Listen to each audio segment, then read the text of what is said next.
Hayoim Yoim Rishon B'Shabbos. Today's Sunday.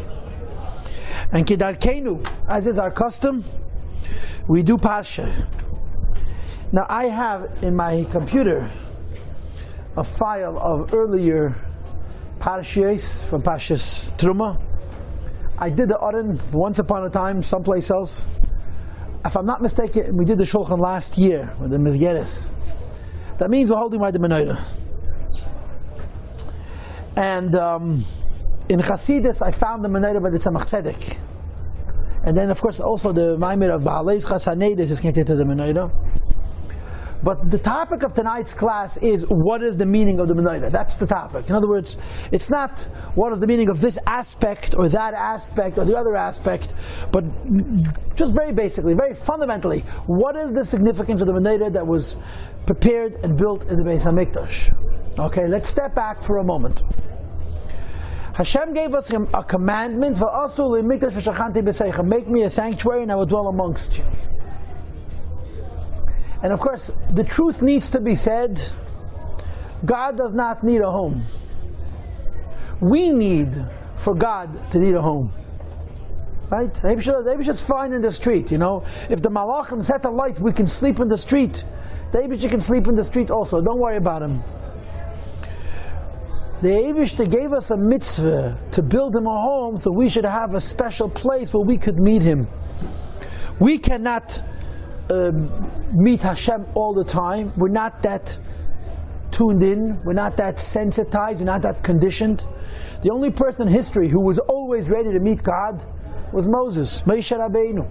Even other prophets, we learn in Chumash, Mayim, were not always prepared for the presence of the Eibishter.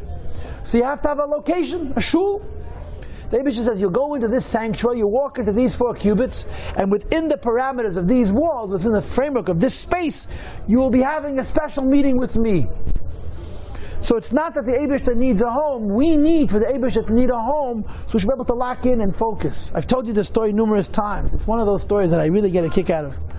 A lady I know, who's very close to the Rebbe, during the period of time that she was becoming frum, she had special schus, and because of this special schus, she was able to meet the Rebbe in Yechidus, I think in 1980, where there were not a lot of people meeting the Rebbe in Yechidus, certainly not without any limitations of time. So she said she's going into the Rebbe, but she's not going as a chassid, she's going as a reporter, which she was then. So she had her whole list of questions. She said, I walked into the Rebbe's room, I pulled my chair straight up to his desk, I ground my knees into the backside of his desk, and I grilled him. That's how she described it to me. She asked the Rebbe a lot of questions. She has an audio tape of this Yechidus, she's never listened to it in 30 years. One of the many questions she asked the Rebbe on that occasion was, quote, when you make the 3 steps back, and the 3 steps forward, you don't feel stupid? When you make the 3 steps back and you meet the 3 steps forward, you don't feel stupid? So she told me this story and I got very, very excited. I said, what did the Rebbe answer? So she said, the Rebbe laughed, he smiled. And with this lady, at least twice a day, possibly 3 times a day, makes 3 steps back and 3 steps forward. And I promise you, she doesn't feel stupid. Now, the concept of the 3 steps back and the 3 steps forward is in a narrower way, in a microcosm, the idea. We need for God to have a home. We need to make 3 steps back and 3 steps forward. What are you doing when you're stepping away and stepping back? It depends. In the beginning of the Shemoneh Esrei, you're approaching God. So really, the 3 steps back are preliminary. Since you have a makom kavua l'tefillah, which is a halacha, you're supposed to have a fixed place for davening. You go away from that place so you can approach God. At the end of the Amidah, the more important 3 steps are the 3 steps away. You're stepping away from the Eibishter. Then you're going back to your place. But the whole design of davening, right? The Baruch, Ata, Havaya, and then when we do Oiseh Shalom B'Mreim, we bow first to the left and then to the right, because our left is God's right. It's our creating a spatial sense of God. We're putting the Eibishter into a space in relationship with us, so we can have a connection to Him. And in a big picture, that's what the Beis HaMikdash was. This was the Eibishter's home. And the notion of Hashem having a home is that the Eibishter should have a place where we could rendezvous with Him. He meets us and we meet Him. Like it's explained in Chassidus, based on the Chabad Lubavitch Rambam and Ramban, that He meets us in the Aron HaKodesh, in the Holy Ark, which is representative of the Torah, and we meet Him in the Mizbeach, the altar, which is representative of Tefillah. Tefillah Macham Kabbanas Tiknum, the Dinyan from Davning. And the design of the Beis HaMikdash, therefore, is a home where we meet God, and the design is similar to the design of any human home. In other words, even though Hashem is the one commanding us to build Him a home, but the design of the house is like the homes we know, because the home is built for us. And basically it has three sections, like the Rambam describes it. There's a place for hard labor, what we would call today a garage.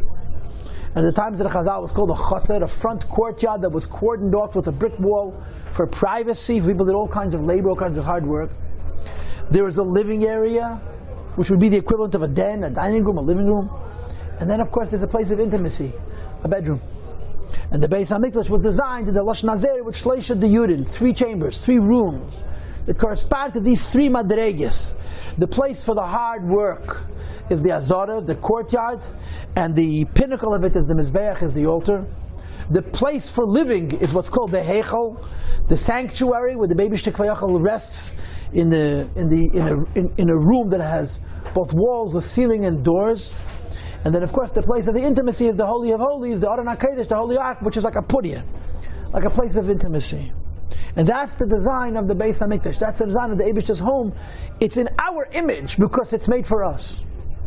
This is the basic Havana of the Beis HaMikdash. Moreover, the Kalim, the various different artifacts, utensils, vessels that were found in the Beis HaMikdash further represent the normal function of people. The Aron HaKodesh is like a bed. The Shulchan, the table, is like a place where you eat food. The inner Mizbeach is a place where you provide pleasant odors, pleasant smells, k'teris. And of course the Menorah is a place that provides light. And these things represent profound esoteric and spiritual and moral ideas, but fundamentally they're meant to be in the image of how a human being would live. And everything in the Beis HaMikdash has to be understood in that context. But obviously, naturally, there are multiple layers. There's a sach madreges. There's layers upon layers upon layers. In other words, each one of these things can be explained on a multitude of levels. And we are doing now, with the help of God, the Menorah, the candelabra. And we have quite a stack. I mean, I'm not going to try and finish the stack. My decision tonight was, I'm going to go slowly. If I don't go to the Kabbalah and the Chassidus, so be it. I want to go through the Alshich, I want to go through the Kliyakar, I want to go through a lot of very nice, sweet, different pshatim about the meaning of the Menorah. As far as the Kabbalah, we'll have to find another occasion. So we're learning about the Menorah. So let's at least read one pasuk in the Torah. Vasisa Menorah Zav Torah. You should make the candelabra of gold that is pure. Miksha. Rashi holds Miksha means carved out, beaten out of one piece of gold. Tei Aseh HaMenorah. Should the Menorah be made automatically? Now Miksha and Teyasa is like saying you should make it, God should make it. Miksha means you should make it. Teyasa means the Eibusha should make it. And this is one of the commentaries that a lot of the Mefarshim, one of the observations many of the Mefarshim concern themselves with, but we can't afford, don't have time. Yirecha, it's thigh. V'kana, it's beam. Gviyeha, it's cups. Kafteira, it's buttons. Ufracha, and it's roses, it's blossoms, it's flowers. Mimena yiyu should all be made from one solid piece of gold. You shouldn't make it out of many, many different parts and weld them all together, but you should take one big block of gold and knock out all of these designs, including some that were quite intricate and very artistic, out of one piece of gold. And of course, the question that we wish to explore is, what is the meaning of the Menorah B'chlal? So we begin on page 4, please. This is a Medrash Tanchuma, which is very nice, simple but nice, sweet. And it happens that in Chassidus, this Medrash is explained. There are different versions to the Menorah in Chassidus, but according to one of the versions of Chassidus of the Menorah, this Medrash is enhanced. You see what I'm reading? Page 4. I underlined all the relevant words. Lema hadavar doime. What could this be compared to? Lemelech she'oyelei oyev. A king who has a favorite, has a beloved, has a friend. Amalei HaMelech. So the king says to his friend, Tehei Yivada, I would like you to know, She'etzlacha Nisayid, I'm coming to your house for dinner. I'm coming over to spend some time. I want to, you're my friend, you're my buddy. We love each other. We're tight, as they say. I'm coming to spend some time with you. Leich, hiskenly, go and prepare for me a feast. Halach oy havai, third line that's underlined. So the beloved, the friend of the king, goes page 4. Halach oy havai. So the beloved goes, hiskin, and he prepares mita shel hedyet, a bed which he could afford. He was a simple man. Menorah shel hedyet, a candelabra which he could afford. He was a simple man. Shulchan shel hedyet, a table which is ordinary, because that's what he could afford. The king is coming to his house, doesn't make him a millionaire, right? That means that he's going to be visited by a millionaire. He's going to be hosting a millionaire. So he prepared as best as he could. You know, he made the nicest. He cleaned his house as well as he could. He patched up his furniture. He painted his walls. You know, in the old country, you put down a new layer of earth on the inside of your house. It was considered a whole big repair. Zog de Medrish, Kivin Shabbat HaMelech. Then the king shows up. And of course, the king does not come alone. Bo Ime Shamoshin, Subokin, Lefon of Mikan and Mikan. The king is accompanied by his servants who are surrounding him from both sides. And on both sides is Menorah Shazav. His servants are carrying golden candelabras. He's got a candelabra that's not even made of bronze. You understand? It's made of I don't know what. And the king comes with a whole entourage of officers and soldiers and a whole honor guard carrying golden candelabras. He feels so inadequate. He feels so unprepared. When the beloved of the king sees the king's own honor, Nizbayish, he was embarrassed. V'hitmin kol masha hiskin. So he hides what he had prepared. Because his preparations were of the ordinary. They were not of the extraordinary. So the king tells him, excuse me, I told you to prepare for me. Where is your table? Where is your couch? Where is your candelabra? Did I not tell you that I'm going to be coming to you for dinner? Why didn't you prepare yourself for me? So his master, his friend tells him, my master the king, I did prepare. But I am seeing, I'm witnessing all the honor that you bring with you. I'm embarrassed. I hid them, I put them away because I'm embarrassed. I can't possibly honor you adequately. So the king says to his friend, I swear by your life, I'm going to disqualify all those incredibly elaborate and ornate and rich vessels that I brought from my palace. And because I love you so much, I have no interest in using my own vessels, only yours. So the king says, maybe what you did is ordinary, but for me it's special. Right? We know what Chassidus says about B'chol ma'odecha. You have to serve Hashem with all your might. All your might of a Jew is quite limited. It doesn't matter if it's ma'od shelcha, if it's your infinity. That is all the Eibishter expects. So if you do your best, and what you're provided the Eibishter's hedyet, the Eibishter says, mine is puzzle. Mine is no big deal, because for the Eibishter to bring gold candelabras like kleinigkeit, and the Yid's hedyet is more valuable to the Eibishter than the Melech's not hedyet, extraordinary. Zog de Medrish, Kach, HaKadosh Baruch Hu, Kula Eda, the Eibishter is entirely made of light. Shenema, the Pasuk says, on the Heda Imei Shara, that with him there is Nahoira. Nahoira means light. There's a Pasuk in the Nil. It tells the Jewish people, prepare for me a candelabra and candles. The Eibishter needs our light. The Eibishter says, I am the essence of light, and nevertheless I'm not going to utilize my own light. I want you to provide me with light. So the Menorah has a message. The message of the Menorah is that even though the Eibishter Kvayachal doesn't need it, he says he is subjecting himself to the light we provide for him because of the Chiddush Abadover. In the Menorah Chasidus, there's the famous mashal of Tzipor Amadaberes, the papagay, the parakeet, the parrot, that the king is upset and his officer is trying to appease him, and the king refuses to be appeased. I don't want to see you, I don't want to hear you. Lech l'shalom, lech b'shalom, get out of my life. But the officer doesn't want to give up. So in his desperation, he buys a bird, a parrot, and he rehearses with this parrot an apology to the king, and he sends it to the king as a gift. They bring this beautiful parrot into the king in a cage. They remove the screen, and the parrot starts to apologize, and the king is so taken by it that he can't help but laugh, and his resolve weakens. He says, okay, bring him in, and that's it. So Chassidus explains, no parrot can be as articulate as a human being. Yet the parrot's apology was effective and the human being's apology was ineffective, not because it's so good, but because it's such a surprise. What's called in Chassidus Chiddush, a novelty, something unusual.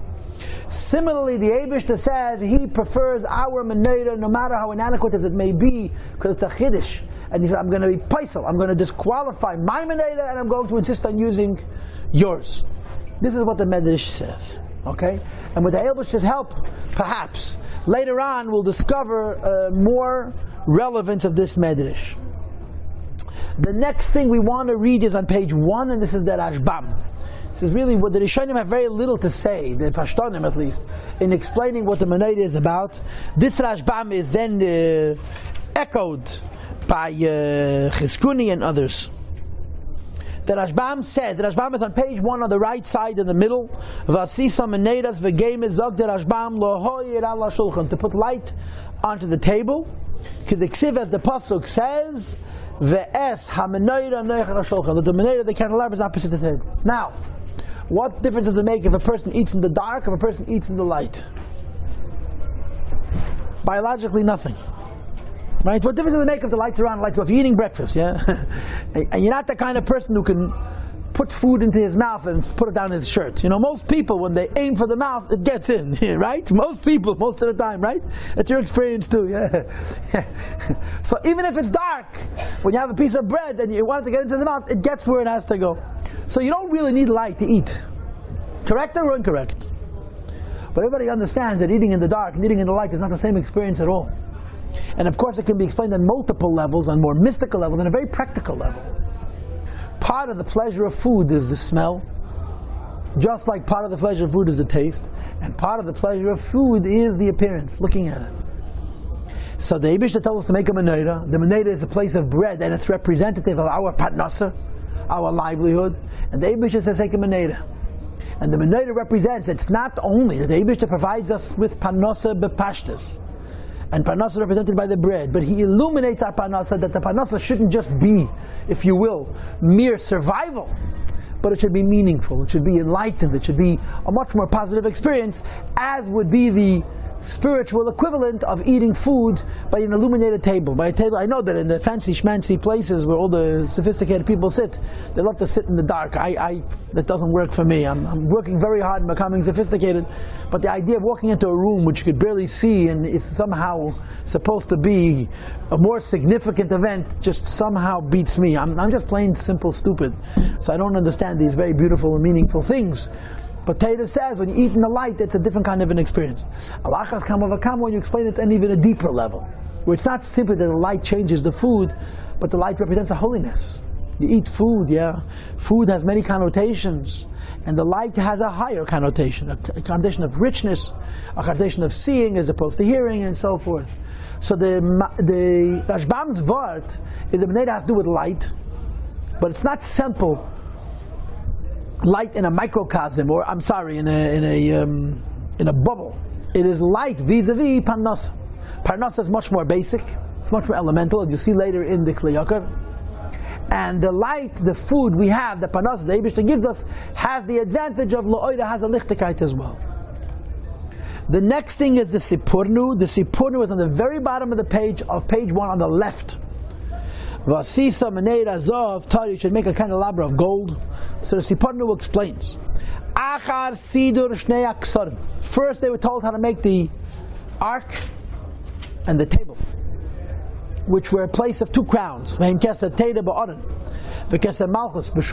crown of Teda, which was the holy ark, and the crown of royalty, which was the table. In other words, each one of these vessels represented something. One represented the Torah, another one represented Parnasa. But on a crowned level, on a sublime, on a higher level, Sider Inyan Menorah. He presents to us the concept of the Menorah, and we know about the Menorah that it's Kula Miksha Achas, that it's made up of many parts, but it's carved together into one, or it's carved together in such a way that it is at its core unified, one. Moreover, although technically there were 7 candles on the Menorah, the candles of the Menorah are all one. Ka'amre, as the pasuk says, v'heyer al ever paneha, that it shines towards the center. Right? The Menorah's candles worked as follows. There was a middle branch, which, by the way, the middle branch alone is what's called the Menorah. The arms are called kanim, or knei Menorah. The Menorah itself is the central stick alone, and there was a fire that went up and leaned in the direction of the Kodesh HaKadoshim. All the other 6 candles faced the center.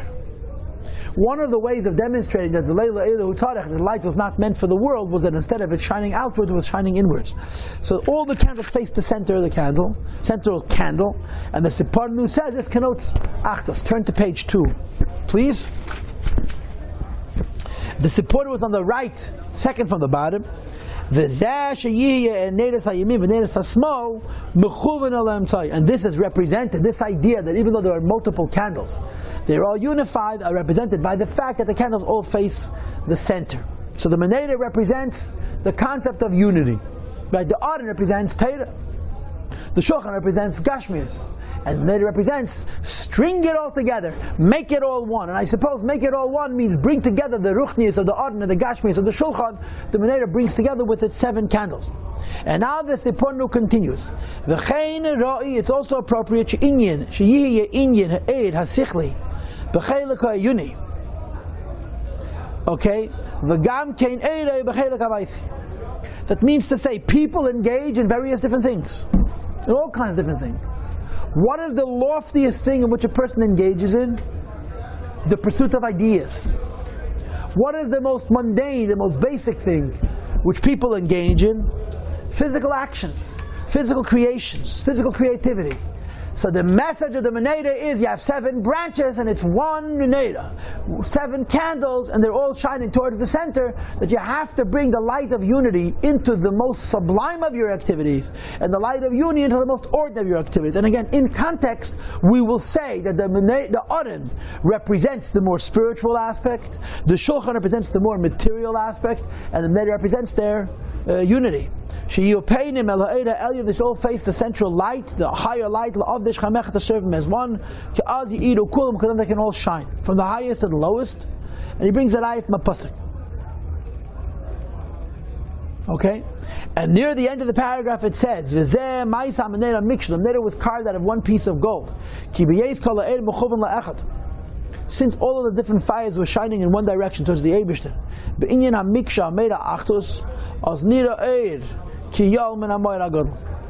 And because the Menorah represents unity, in the Menorah's unity you see not just the unity of the various different lights, but the unity of the lights with the Eibishter.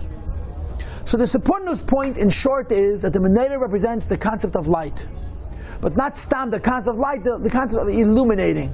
That you have different aspects to life, different aspects to the Beis HaMikdash, more lofty aspects represented by the Aron, more basic aspects represented by the Shulchan, and the light of the Menorah brings unity between them. Okay? What's next? Next is the Rabbeinu Bechaya. The Rabbeinu Bechaya begins on page 5. The Rabbeinu Bechaya Kedakia B'Kodesh offers different pshatim. For those who are not aware, the Rabbeinu Bechaya wrote Pirush on Chumash. And in his introduction to the Chumash, he writes that each Inyan is going to explain on a level of pshat, on a level of medrash, on a level of seichel, which means philosophy, and a level of Kabbalah. And frequently you'll have takeh from the Rabbeinu Bechaya 4 different pshatim. And if you can get through a whole Rabbeinu Bechaya, you literally are looking at a panorama of beauty. When the Rabbeinu Bechaya takes a pasuk and dissects it and opens it up and says, this is pshat, this is medrash, this is seichel, this is such, you say, wow, Torah has just become more beautiful. The Rabbeinu Bechaya does that here. Let's start from the beginning. Let's first explain the significance of the Menorah on a pshat level. So he says very simple stuff. Number one, the reason to have a candelabra in the sanctuary was the people should walk in and they should appreciate how special this place is and they should be awed by it. When you walk into the Holy Temple and you see a golden candelabra of that size, and above it you have these incredible candles burning, it awes you.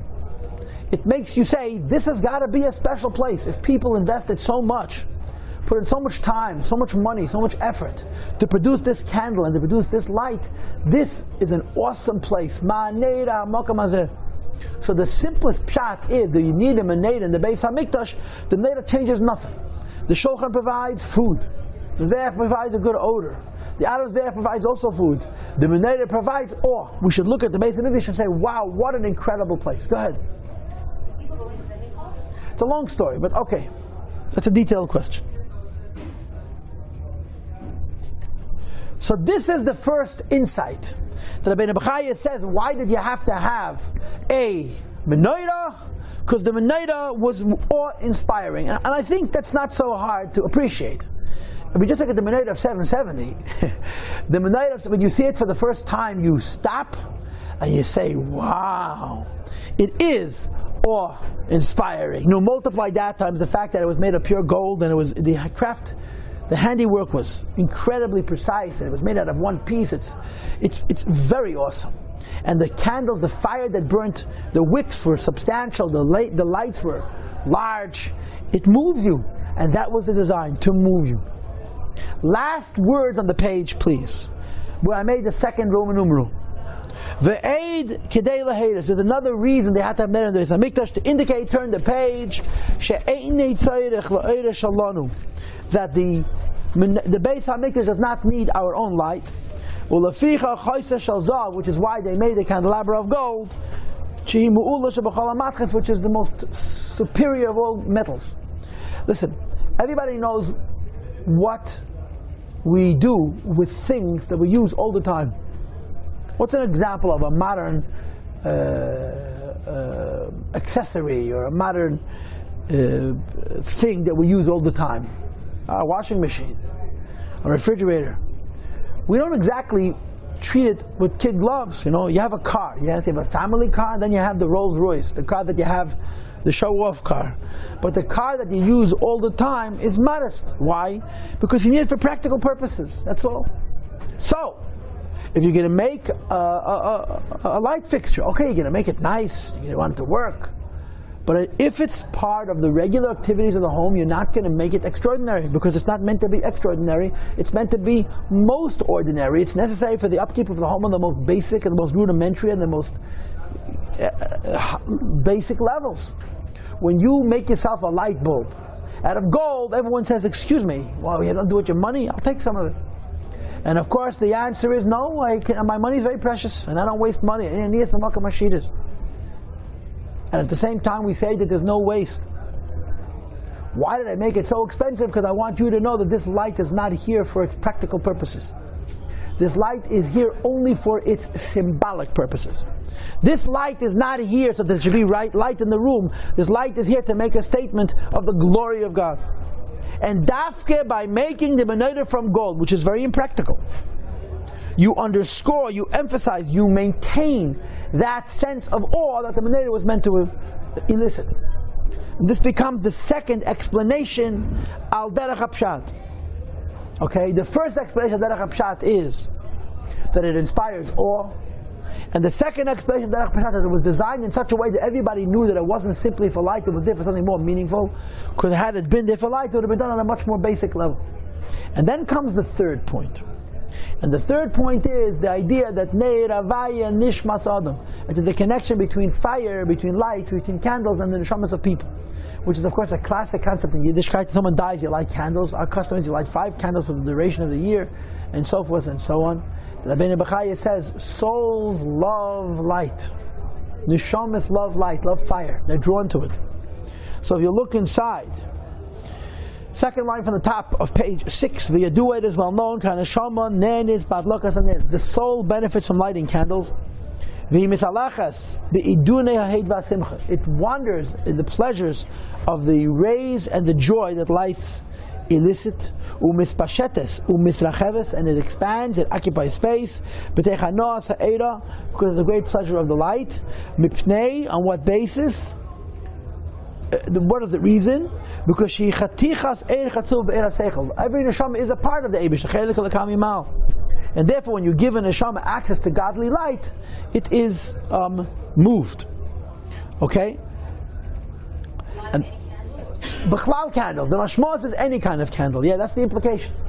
And this becomes the third reason they lit a candle emanated in the Beis Hamikdash. Number one.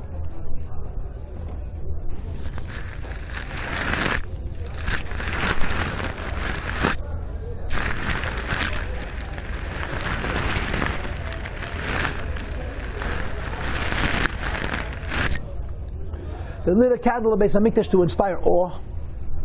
Number two, the way the candles were lit and what the candelabra was made of was meant to inspire the sense. Hashem doesn't need this, this is for us. And number three, that it's reminiscent of the neshama. The Menorah reminds us of the neshama, which is of course really the classic Hasidic explanation, right? It's interesting, I started preparing this class. So, when you look for something, you expect to look at it, to find it where you think it should belong. Where in the Torah we speak about the Menorah in Parshas Truma? I looked at Parshas Truma, had a very hard time finding the Mefashim, and I chaptach the Pirushim, the Biyurim, and the Menorah are in Parshas Ba'aleischa. Ba'aleischa Sanedes. Medaber Hashem HaMesh Alei, Medaber Al-Aran. Right? V'amart Alei Ba'aleischa Sanedes, Zemul Pnei HaMenorah Yi'iru Sheva Sanedes. That the Menorah represents the Neir Havaya Nishmas Adam, the Neshama of Yidden. And the lighting of the candles is, so to speak, lighting up the neshamas of the various different categories in the Neshamas Yisrael. This becomes the third pshat of the Rabbeinu Bechaya. The Menorah inspires awe, it makes us appreciate that it's Leila Eiru Tzarech, and has appeal to the Neshama. Ad kan pshat. You got it? Next, then he brings a medrash, and the medrash says, what is the meaning, what is the significance of the Menorah? The candelabra and 7 candles is keneged shiva kechavim shemeshetet mechalat. It's an allusion to the 7 planets. Everybody knows that al pi Torah, the planets are called stars. Even though they don't have their own light, they're not furnaces, nuclear furnaces, they reflect the light of the sun. At the same time, they're called ma'ores because they provide light at least during the night. Right? The 7 luminaries: Mars, Venus, Jupiter, Saturn, and so forth. Mercury.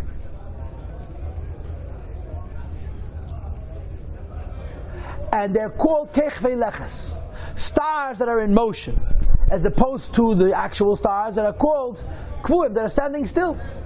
The real reason a star is standing still is because a star is 3,000, is 3 light years away. And the reason the planets seem to be moving is because they're infinitely closer to us.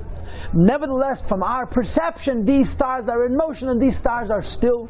And of course, Torah explains these in Yonim, that the 7 branches of the Menorah represent the 7 stars that are in motion, which represent different types of hashpah that Hashem gives His world. Okay? The Menorah with its 7 candles are connected. Shiva Kechav represents the 7 stars that wander along the earth. And he brings a medrash to support this. And that the concept of lighting the Menorah is what? It's to worship the 7 kechvei leches. That's idolatry. It's to unify the 7 kechvei leches with the Eibush, to say it may be true that the shefa bracha v'atzlacha that comes from God Almighty, His world, passes through the Chavah Mazalis, but the Mul Pnei HaMenorah Yiru Sheva Sanedes, all these stars are they're like the tool in the hands of the craftsman, and they don't have any real free will. So we're lighting the Menorah, and the Menorah is representative of the different midas. And the whole point is that the 7 midas are one in the Menorah to bring out the idea that the Eibush is the only master of his will. Clear? Now let's do the Alshich. Okay, let's do the Alshich. The Alshich is on page 11. And he's so sweet, the Alshich. It's mamish, it's delicious. As soon as I saw it, I said, you can't miss this. Page 11 at the bottom on the right. Vasisa Menorahs v'geimer hu ha'adam. Who is the candelabra? What is the mashal of the menorah? A person. Now, there's a couple of things about a person, right? Number one, a person is one. Correct? If a person is not one, what do they call him? A schizophrenic or a bipolar or a manic depressive, I don't know what. A person is supposed to be one. So the Torah says, Miksha, the whole menorah with all of its particulars, all of its nuance is echad. But the Alshich goes through it point by point and explains it very sweet. And let's read it inside. 3 lines from the bottom on the right side. V'amar, and he proposes. The human body is material, it's physical, and thus its substance, its mass is ochur, is not clean. You should treat yourself precious and valuable. How? Kezav, like gold. You're a person with a physical body of the flesh. Make yourself into gold. Honor yourself. Moreover, Tahir, Vasisa Menorahs Zahav Tahir. You should make the candelabra, which means yourself. You should be a torch, a light, that even though you are what you are, you should make yourself golden. And you know, Apichasid is what is gold? Gold is Yireh. The foundation of honoring yourself is having constraint, having self-control. Tahir, which is pure, Zakter Mikol Sig Chalas Lichluch Oven. Pure from any trace, any residue of illness, of spiritual illness, of sin. Ashachat Lakabal Lahed. It should not interfere with receiving the light. So a human being is a candelabra, he's a torch. And he should make himself into gold. He should honor himself and he should keep himself pure. Okay? Top of the second column now.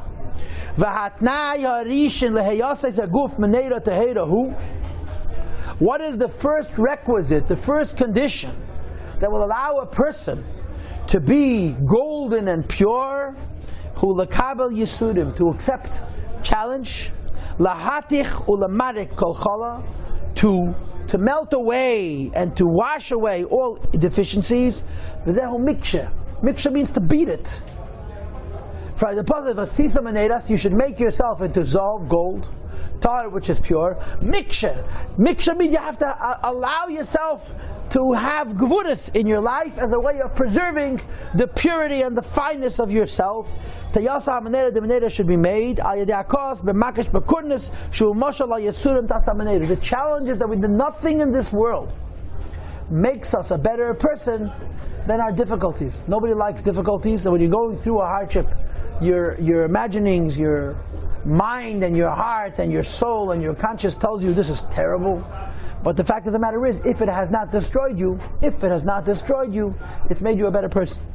And that's the message of Biksha. The purity that we achieve has to do with the challenges that we encounter. Go to the first vertical line that I made. It's a few lines down, the vertical line that I made. Ubichlal Hadavar. Part of this is Shati Yakula Ma'asas Zahav Echad or Me'esha Zahav Echad. We should make the whole person out of one piece of gold. You should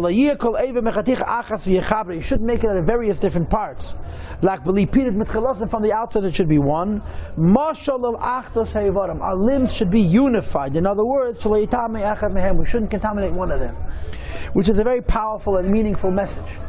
The message is like this: a person has different parts. And people can tell themselves, listen, Neibishter, I'll make a deal with you. I'll give you this, but the other part is mine. And the Gemara says in Sechus Sanhedrin that the Apikated said to Ameimar, Amaleho, min la'ameimar, mipalga cholayla the hurmid, mipalga chatal la'ahurmiz, or la'ahurmid, which means to say, the upper half of you is God's, the lower half of you belongs to Lucifer, to the devil. A person is split. Zakmenain, miksha. You're made from the outside out of one part. You don't divide. You never say that the extremities, the lower parts of the person are inconsistent with the zahav and the tahir and the miksha, but it has to be one. In other words, the most base parts of the person are as much a part of the Avodas Hashem as the most lofty part of the person, which is, by the way, a very powerful aspect in Yiddishkeit and in Avodas Hashem. One of the things that takes a lot of getting used to is that we serve Hashem with B'chol Ramach Evareinu, B'chol Shasagidenu. The serving of God is not only in shul. The serving of God is not only with our mind and our heart. The serving of God is with every aspect of our being.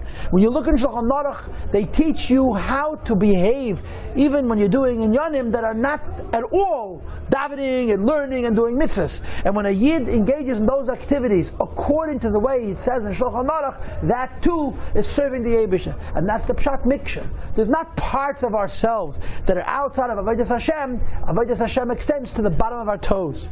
It's one piece. And then he goes on to say in the next paragraph that a person is divided up into three sections. The reproductive function, the function has to do with speech, and the function has to do with consumption. That's how he divides a person up. And he says that the Menorah had three parts. The Yerech, the thigh, the lower part of the Menorah, he connects to reproduction. And if you look in the second paragraph, 7 lines in, where you have the second vertical line, V'al hadibur omar v'konev. Right? The way the pasuk goes is like this. If you take a look on the right, on the left at the bottom it says, V'sisam and Eida Zahav. V'sisam and Eida, you should make yourself into a candelabra. Zahav, you should be golden, honor yourself. Tai, you should be pure. Mikshat yasam and Eida, you should beat yourself, you should allow yourself to go through challenges. And they're going to make you into a Menorah made of one piece. Yerecha, the thigh, has to do with the idea of having children. And v'kana has to do with speech, because in Hebrew the word kana, besides for meaning a pole, also means the windpipe. Kana in halacha, there's a kana and there's voishit. Voishit is the food pipe. What is the food pipe called in English? The esophagus. And the windpipe is called the trachea, the windpipe. Kana. So kana is a play on words. The kana means the shtang, the bar, which supports the Menorah. Kana has to do with respiration. Let's read it inside. It's the trachea through which air is expelled and people are able to speak. Gamhu ye azov toira. Miksha should also be pure gold and made out of one piece. In other words, people speak. What do we know about words? Speech, talk is cheap. Says the pasuk, make your talk meaningful. Don't waste words. Right? That's the halacha of neder, of kol nidrei. That here, all of a sudden, we say that words are as meaningful as actions. And that's what the pasuk is saying. You have to honor yourself. Bring holiness into every function of yourself, including into your use of words. Okay? Then, Ba'al Hashlishi Omar Gvi'eha, I went down to the next upside down L. And on the third it says, it's Gvi'im, it's cups, so Gvi'e Yena, which means goblets for wine. V'kaftera, and buttons, Humaychalu Malbush. Buttons are reference to food, which is because buttons look like cookies, I guess, and like garments. Kirem Ishneim B'tapuach, they're both hinted into in an apple, Ashabei Eichel, V'gam Malbushu Aklipa. Okay, so Gvi'eha is a cup which is used to drink wine. Kaftera, it's button that's to do with food and clothing. And Prachea goes on other material needs of a person. V'gam Prachea, Hem Yeser Eitzois.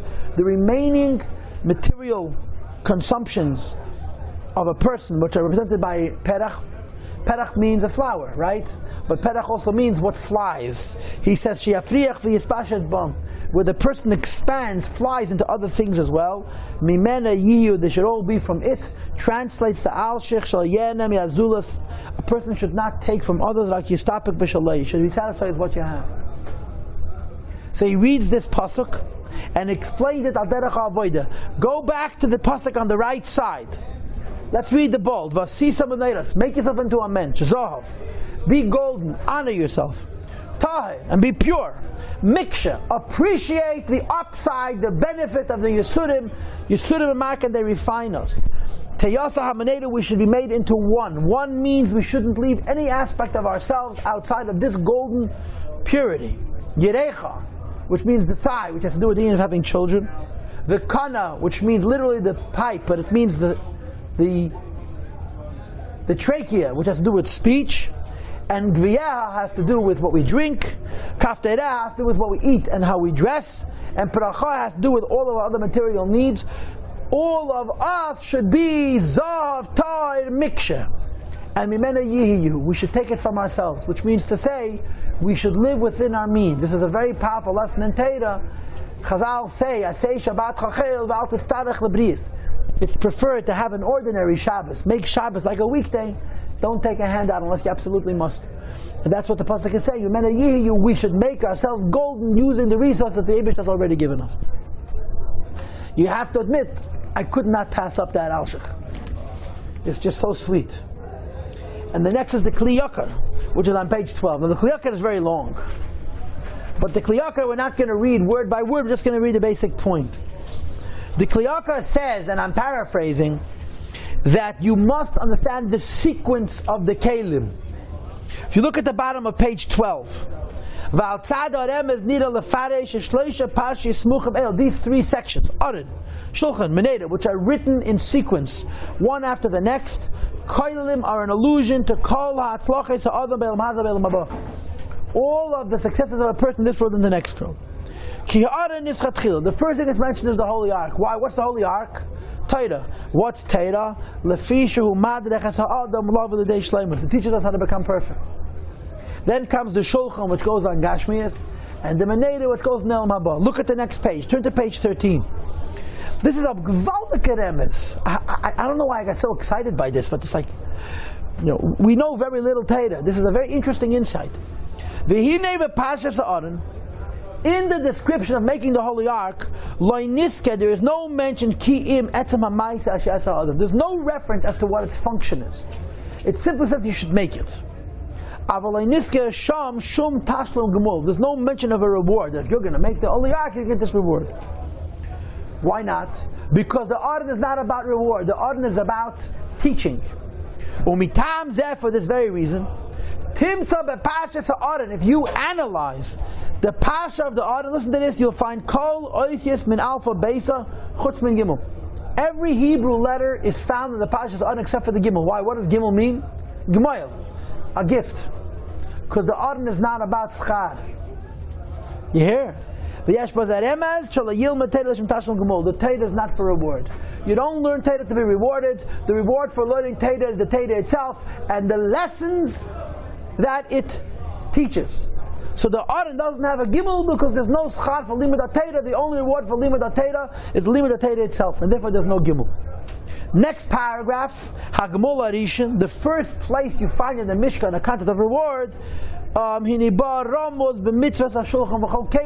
in the Shulchan, because the table is the source of flow of all material things.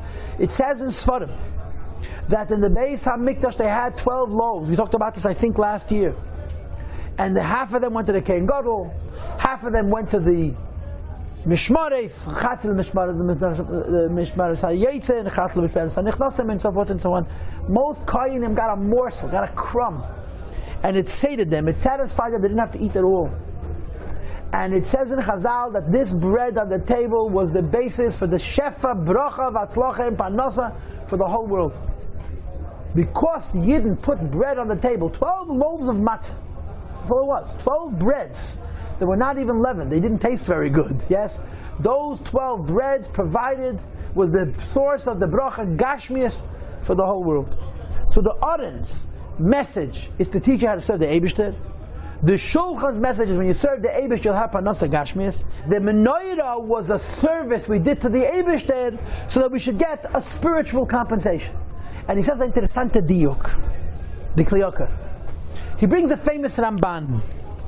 The Ramban is in the beginning of Parshas Va'era, where the Ramban says a klal. This is the Ramban's opinion. This is discussed in Shaloh HaKadosh and Beis Achron, and it's very famous. Listen, those people who are into theology know about this Ramban. Where the Ramban says, no physical reward can be considered natural. That means, if you do a mitzvah, and because you did this mitzvah, you get a schar gashmi, you get health, wealth, nachas, it's a nes. Why? Because there's a disconnect between physical things and spiritual things. So if you serve Hashem, and as a reward for this service, the Eibishter gives you, material goodness, it's considered a nes. That's what the Shulchan represents. The Eibishter is giving you, you're serving the Eibishter, you're getting Gashmias, there's a miracle in it. But, says the Ramban, if you serve the Eibishter and you get a schar ruchni, a spiritual reward, that's natural. Because you're giving ruchnias and you're getting ruchnias. So the Kli Yakar says, that's the emes. Miksha teyasa ha-menorah. The menorah makes itself. Since the menorah means the spiritual service that a yid does to the Eibishter, to get the spiritual reward, it's teyasa, it happens by itself. The shulchan you have to make. The shulchan you have to make means when the Eibishter rewards you for what you're doing, it's a nes. Teyasa ha-menorah, the menorah makes itself because the reward is ruchnius. For your investment of ruchnius, that's considered automatic, it doesn't require avodah. It's not considered a nes. Look on page 14, quickly. Yes? He brings Amna Mashatala Nefesh, 7 lines from the top. Mashatala Nefesh L'Makei Chutzpah, the Neshoma's ascent to the higher world. Zehu David Tivi Al Neshama, for the soul it's natural. Ve'ein Zeh B'derech Pele, it's not a wonder. Right? To get the physical reward for Yiddishkeit is a nes. To get a spiritual reward for Yiddishkeit, is like breathing in and breathing out. It's normal. Okay? Al Kain, 2 lines from the bottom of the paragraph. Therefore, Bo, Bameneda, Shnei, and Yonam El, the Meneda had 2 things. Number 1, Shameneda Nasas Me'eleha, the candelabra made itself. In Vashalevas Eila Me'eleha, the fire on the candelabra also went up on its own. Lahedas, to indicate Shabbos Chus Mitzvazu, Yizkul Allah Sadevash Me'eleha, since the Meneda represents spiritual reward is an automatic consequence of what we're doing because it's tit for tat. Gashmias reward, the Meneda is considered a nes. But the Menorah, since it represents spiritual reward, it was made by itself, and the fires burnt by themselves. This is the Kli Yakar. Okay, and as I always tell you about the Kli Yakar is a Kli Yakar. Every one of his pshatim are precious. Let's go back to the Rabbeinu Bechaya, please. The Rabbeinu Bechaya is on page 6, on page 6. We've so far read 2 interpretations of the Rabbeinu Bechaya. By the way, the Rabbeinu Bechaya on the level of Pshat said, what's the concept of the Menorah to elicit awe? The Rabbeinu Bechaya on the level of Medrash said that the Menorah was reminiscent of the Shiva Kech V'Lechas, tying them together, that we should know that the constellations, the different forces that the Eibishter created to nourish and to govern his earth, they're one under him. And now we read the 3rd interpretation, page 6, where I made my Gimel. Do you see it? Page 6, where I made my Gimel. V'al derech haseichel. The philosophical connotation of the Menorah is HaMenorah b'shiva neiraseh tirmeis l'teira nekras. The Menorah, with its 7 branches, is a remes for the Torah. Stop. That doesn't sound like philosophy. That sounds like mysticism or ethics. Philosophy should be telling us that has to do with the planets and the stars and the angels. Where does philosophy, since when is philosophy into, explaining things in a pure way, that the candelabra, the Beis Hamikdash, represents the Menorah? That the Menorah in the Beis Hamikdash represents the Torah? Keep reading, you'll find out in a moment. Shenamar, kinyan mitzvah v'teireh. V'hi kaileles sheva chochmes. Included in the Torah are the 7 categories of wisdom. V'al kein hayu neiraseh shiva, which is why there are 7 candles. And this is the answer to that question. Al pi Torah, there are 7 areas of wisdom. There's the wisdom of the stars, there's the wisdom of human emotion, there's the wisdom of psychology, there's the wisdom of procreation, there's the wisdom of speech, there's the wisdom of mathematics, and there's Chochmas Erchem, I don't even know what it is. He doesn't mention the Refuah here, but there are 7 areas of knowledge. And the Chazal say that all of the 7 Chochmas are included in the Torah. The other areas of knowledge, like mathematics and medicine and astronomy and so forth, are included in the Torah. But of course they fall out from the Torah, right? You have Asara Akaf, you have the Asara Sadibris, and secondary to Asara Sadibris, you have what's called Asara Mamaras Shebehem Nivra Ha'elam. So the Menorah represents the wisdom of the Torah, but it has 7 branches. 7 branches means it's not the wisdom of the Torah as the Torah is in a holy world, it's the wisdom of the Torah, how it creates a unity with all other wisdom. In Torah, the other wisdoms come together, they're unified. This is why this is a philosophical interpretation, because he's not speaking about the Torah per se, he's speaking about the Torah as the Shaykhs, the other Chochmas. I read a story in Zalman Leib Stoln's book just the other day, which it just staggered me, it just blew me away. I repeated the story to people and they were not as impressed as I was. But to me, this is very impressive. Zalman Leib Stoln was a very big Talmid Chacham, and he lived in Moscow. And he knew the Rogatchover's daughter. He knew his daughter named Chana. He knew her. And she told him that her father, the Rogatchover, never learned any secular knowledge at all. Never. Ad kedei kach, he couldn't read and write Russian. And when the government made the law about rabbis being educated, they sent a special representative from the government to teach him how to sign his name in Russian. The man was pushed illiterate. But if you came to the Rogatchover and discussed secular knowledge, the sciences or mathematics or even medicine and things like this, he answered with incredible proficiency. He knew. So his daughter says to him, Papa knew, Tate, you don't know how to sign your name. How do you know so much about the mathematics? You know, mathematics you can understand. Even astronomy you can understand, but medicine, how do you know fields of science? You've never learned it. So the Rogatchover says, I see it all in the Torah. What I don't understand is why you don't see it in the Torah. Now, what kind of genius must you be? I'm serious. I mean, it just blows my mind. A human being never studied any of these sciences, never. And big intellectuals, big scientists would come and talk to them, and he spoke to them on equal terms simply because he learned Gemara. Half of a fella, you know, nothing more than this confirms what we always say, that all the Chochmas come from Torah.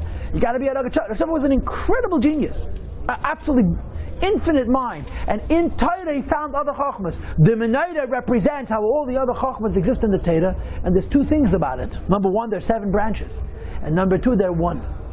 The Torah holds them all together. All the other Chochmas have to remain connected and subjugated to the Torah. And the message of the Menorah is how all ideas have credibility, but the credibility that exists in whatever ideas, and whatever levels, and whatever worlds have to do with their connection to the Torah. And he explains it, he goes into some details. The 22 cups represent the alphabet and a whole bunch of other stuff. It's enough. Turn to page 7. You see it? It's near the Dalet. It's about 9 lines or 8 lines from the bottom of page 7. The Kabbalistic explanation of the Menorah, he says, Menorah has within itself all the 10 spheres of Atzilus. In other words, the Menorah represents godliness. Or to quote our good friend the Alshich, the Menorah represents the Mensch, the Adam Ha'elyon. The Alshich says you should be a Mensch, Zav, Toir, Miksha, Achas. But the Menorah, in mystical terms, represents Adam in Atzilus, Adam Ha'elyon, godliness. How? The fact that it was carved out of 1 piece of gold, Remez la'achtos gemura, hints at unity. The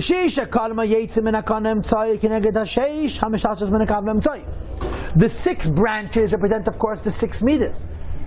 The middle candle, 6 lines from the bottom, is kineged abina, which is bina, shulamayla min havaya, which is higher than havaya. Okay. 5 lines from the bottom. It was placed on the southern side. This kineged ha-chochma has to do with chochma. The Gemara said that wisdom has to do with the south. So the Menorah was placed on the left, has to do with chochma. And the oil is keser. So the branches are the midas. The middle candle is bina. Its location on the west, on the south is chochma, and the oil is keser. So in the Menorah you had represented the 10 spheres of Atzilus. Now I cannot help myself, so I want you to contemplate this. In other words, I am giving you away secrets for the future. In the Derech HaSeichel, he says that the Menorah represents all the 7 wisdoms that are included in Torah. In the Derech HaKabbalah, he says it represents the Esses Fides. What are you really getting? What's the difference in these two pshatim? The Derech HaSeichel says the Menorah, as pure and as golden as it is, extends to things that are by themselves not pure and not golden.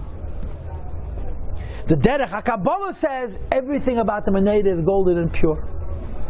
In other words, Kabbalah's model about what the Menorah represents is pure holiness. Philosophy's model of what the Menorah represents is how holiness spills over into non-holiness. You could say it in various ways. It's the source of non-holiness. It reunifies non-holiness with holiness. You have to halify what is unholy and include it into what is holy. But if you pay attention to what we just read, the philosophical model of the Menorah represents how the Menorah may be holy, but it has to do with things that are by themselves not holy. While the mystical, the Kabbalistic model of the Menorah is how the Menorah extends from the realm of holiness to the realm what is unholy. You understand? And this is the issue which we are going to now encounter. It seems to me, when you learn the Hasidus, and I'm not ready for the Hasidus just yet, the impression that you get is that there's 2 models of Menorah that talk about the Menorah. Some Menorah talk about the Menorah and emphasize the idea that the Menorah reaches out from holy to unholy. And other Menorah about the Menorah emphasize how the Menorah is holy and getting holier. And I believe that there seems to be this pattern. One model of the Menorah is that the Menorah has a shaykhis with things that are by themselves not the way they're supposed to be, and they have to be elevated, and that's where the real holiness is. And the second model is that the Menorah by itself is pure and getting purer. And it's hinted, I believe, in this Rabbeinu Bachaya in his 3rd and 4th version. And I believe you could explain the Al-Sheikh this way as well. I don't want to go into it. Okay? Now we have a Ramban. The Ramban is on page 3. It's one of those Rambans, right? The Ramban says, the secret of the Menorah is unbelievable. I can't explain it, but I explained it someplace else. You have to read, the Ramban has an introduction to Chumash. It's the strangest thing in the world. The Ramban, in his introduction to Chumash, writes, I am planning to reveal to you the secrets of the Torah, but don't even try to understand them, you'll never understand. So you scratch your head and say, Rabbeinu Moshe ben Nachman, you're giving us interpretations and you're telling us beforehand we won't understand them, so what are you giving him to us for? But I say to the Ramban. And as it turns out, these secrets have now been exposed. Chochmas HaMenorah, page 3. Chochmas HaMenorah b'gviyah kaftareh u'pracha me'ayin ti'imotzei v'nelma me'yot. It comes to the level of ayin, it's beyond comprehension. Aval hayoysa miksha b'shisha kanam yoysa min hashvi v'aleim neir elikim u'me'irim kulam leiva poneh kol zatucha lahavim midvarein shektav makamach. To explain the intricacies of the Menorah, the cups and the buttons and the flowers, is from ayin. But to explain the basic design of the Menorah, that it was one central pole radiating into 6 branches, this you can explain someplace else. And what he goes on to say, so what I did was I have a sefer house called Likutei Torah, which was a sefer written by Maram Paprish. It was a big makubal, a Talmud Arizal, Talmud Talmid Arizal, who wrote a whole sefer on Seidus HaRamban. He wrote a book revealing the secrets in the Ramban's Kabbalah. So he explains that this, what the Ramban says here, the Chochmas HaMenorah b'gviyah kaftareh me'ayin goes on Chesed, Chochma, and Bina, and Miksha b'shisha kanam goes on the 7 midas. In other words, the Ramban says exactly the same thing as the Rabbeinu Bachaya, but the Rabbeinu Bachaya says it straight. And the Ramban says me'ayin. He says the word me'ayin has 3 letters: Mem, Aleph, Yud, and Nun. The Aleph is Kesed, the Yud is Chochma, the Nun is the Nun Sharei Bina. So you understand? That's the Ramban for you. So the Ramban is saying the same thing as the Rabbeinu Bachaya, that in the Menorah of Esses Fides. Now what's the constant between this Ramban and this Rabbeinu Bachaya? They're both describing the Menorah as an artifact which was present in the Beis HaMikdash, which represents a holiness that is totally removed from this that is unholy. In other words, the Menorah represents a pristineness of, let's say, for the sake of argument, of perfect tzaddikim. We can't relate to the Menorah, so to speak. While the other pshat in the Rabbeinu Bachaya recognizes, no, maybe the Menorah spills over from the realms of holiness into the realms of what is unholy. Now, I want to show you one vart from the Chassidus, which is on page 17. Okay? Because what the Tzemach Tzedek does here is in effect combine the two pshatim that the Rabbeinu Bechaya brought, the Derech HaSeichel and the Derech HaKabbalah. You see what I'm reading? Page 17. HaMenorah Yeshleime Shameid Ala Teira. You see it? On the left side, the second line. HaMenorah Yeshleime Shameid Ala Teira. The Menorah hints on the Teira.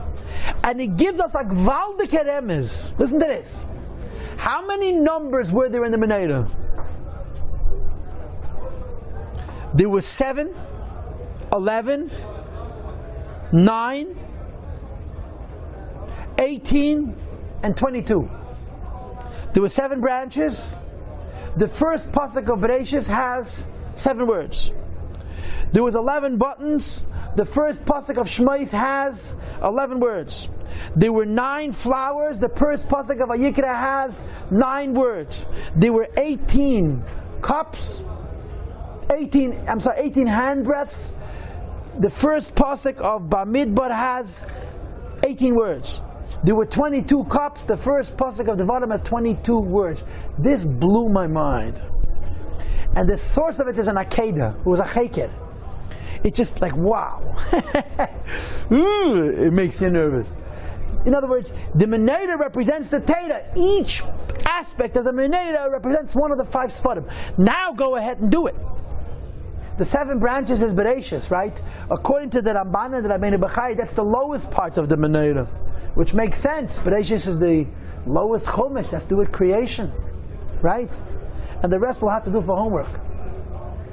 But then the Tzemach Tzedek adds one more diuk. V'hinei Amr Razal berabes Pashas Emir. I'm sorry, I wasn't snapping at you. I'm snapping to my brain. Here, 8 lines and 9 lines on top. V'hinei Amr Razal berabes Pashas Emir. It says in Medrash. This is the Medrash Tanchuma we read at the very beginning of tonight's class. Asher asisa gedelos v'gei mishanema v'yasel l'kim mishnei ameres ha'gedelos. The Eibishter has 2 great lights, like that king who shows up in his friend's house with golden torches, and he says to his friend, "I'm not using my golden torches; I am using your earthen ones." Va'ata mis'ava le'eden shel Yisrael. The Eibishter prefers the light that the Jewish people provide for him. So the Eibishter has great lights, which are represented by the light of the sun and the light of the moon before they were diminished. And the Eibishter says to a Jew, "Make me a house and light candles." And the Eibishter says, "I prefer the candles you're burning to my incredible lights." In other words, the Menorah represents the Teira. But according to this Medrash, the Menorah represents the Teira, but not the Teira God gave us. The Teira we give the Eibishter. Yeah. So you're hearing already the second idea. Tzemach Tzedek says, evidently this Medrash is hinting to the idea of the Chochmah that dances in the streets on the outside. The Chochmah B'chutz Tareina is a classic sugi in Chassidus. It's based on the pasuk Al Yishal Chochmah B'Chochmasei, Al Yishal Gibur B'Gvurasei, Al Asher B'Ashrei, Ki B'Zei Yishal Misal Haskel V'Yadei Oisi. And this means Avedas Habirurim. There's Torah and Atzilus. Torah and Atzilus is consistent with the message and the model of the Menorah that the Rabbeinu Bechaya gave us and that the Ramban gave us. The Menorah is godliness, the 10 spheres, it's perfect and it's holy. The Tzemach Tzedek brings that the Menorah represents Torah, but he immediately ties it into the way Torah was explained by the Rabbeinu Bechaya, Torah which has to do with chutz. Not a pristine, pure, godly Torah that's removed from the world, but a Torah that descends to elevate the world. And the Tzemach Tzedek goes a whole long maimed. This entire maimed is the Tzemach Tzedek's interpretation of the Menorah is, and from what I can gather, he's the only Rebbe that has a comprehensive explanation of the Menorah. There's much, much more here. As the Gemara says, you're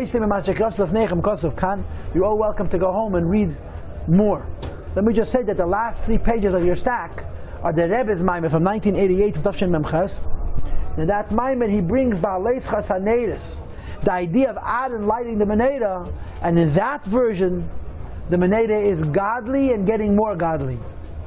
The Tzemach Tzedek pshat of the Menorah is Chochmas b'chutz Torah. It may be Torah, but our Torah elevates the world. The classic interpretation of the Menorah, Baalei Chasam Neira, is talking about the Shamas Yisrael in Atzilus. And Baalei Chasam Neira says that Aron HaKein is raising us up higher than Atzilus. In other words, in Chassidus you have both inyonim. You have the concept of the Menorah represents pure godliness, and you have the concept of the Menorah which represents the idea of the transformation of Klipa into Kedusha.